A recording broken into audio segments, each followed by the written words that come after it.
Hola, buenos días. Yo soy Diego Piedra, soy el director del balneario Vichy Catalán y estoy encantado de presentaros aquí un poco el entorno del centro termal que viene a ser el core business de nuestro negocio.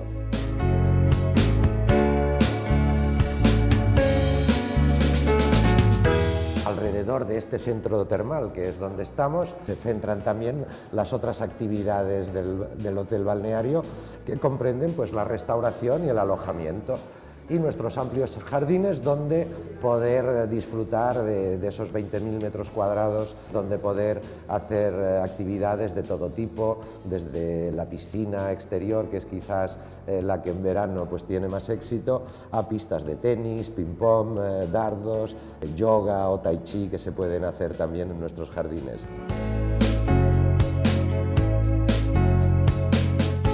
Llevo 3 años aquí en este balneario, es un centro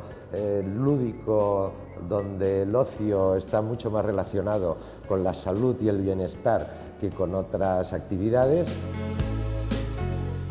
También mis trabajadores, los compañeros con los que compartimos la actividad, pues también están en un entorno saludable, un entorno en el que los jardines y la arquitectura nos estimulan a que cada vez pues que tenemos que hacer algo, siempre tenemos una animación superior a la que puedas tener en un ambiente pues, más urbano o más cerrado.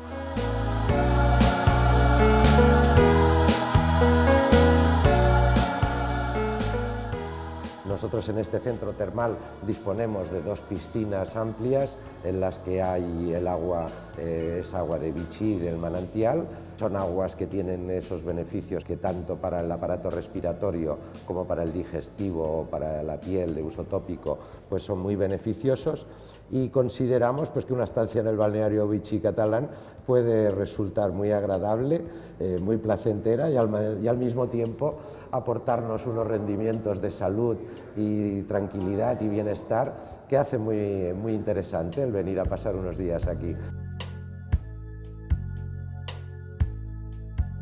A mí se me planteó elegir entre un hotel casino y un hotel balneario y sinceramente creo que la opción era muy clara y estoy muy contento de haber optado por venir aquí al balneario Vichy Catalán y confío en estar mucho tiempo aquí todavía. Yo con el apoyo de todos mis compañeros y de demás empleados del hotel balneario les encarto a que cuando quieran vengan a visitarnos y para nosotros será un placer acogerles.